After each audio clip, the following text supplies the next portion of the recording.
नमस्कार, रक्षाच कुकिंग पॉइंटमध्ये आपले स्वागत आहे। आज आपण बनवणार आहोत ड्रमस्टिक आणि पोटॅटोज म्हणजे शेवग्याच्या शेंगा आणि बटाट्याची भाजी। आता आपण कांदे भाजून घेऊया। कांदे भाजल्यानंतर आता आपण मिक्सरच्या भांड्यामध्ये लसूण आणि जिरे घालूया।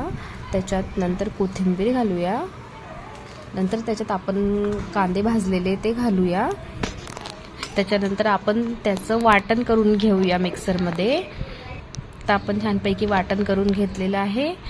आता आपण 2 पळी तेल घालूया। तेल घातल्यानंतर आपण आता मसाले काढून घेऊया। त्याच्यात 2 चमच आपण लाल चटणी घेऊया। 1 चमच आपण काळा मसाला घेऊया।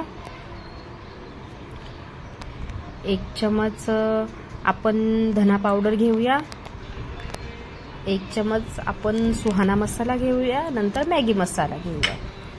सगळे मसाले काढून झाल्यानंतर आपण ते आता तेलमध्ये फ्राय करून घेऊया। फ्राय केल्यानंतर आपण वाटण केलेला मसाला त्यात घालूया।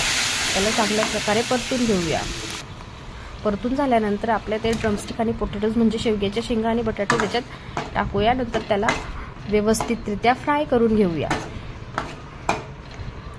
परतून झाल्यानंतर त्याच्यात पाणी घालूया। तर त्याला व्यवस्थित प्रमाणे उकळ येऊ द्यायचं आहे। नंतर त्याच्यात आता आपण चवीनुसार मीठ घालूया। चवीनुसार मीठ घातल्यानंतर आता आपली भाजी बघा कशी दिसते। छानपैकी भाजी तयार झालेली आहे। आता आपण त्याला सर्व करूया। बघा छानपैकी मस्त तयार झाली भाजी। आता आपण त्याची टेस्ट करूया कशी लागते। तुम्ही पण आमची रेसिपी ट्राय करा। ट्राय करून बघा आमची रेसिपी। Thank you so much.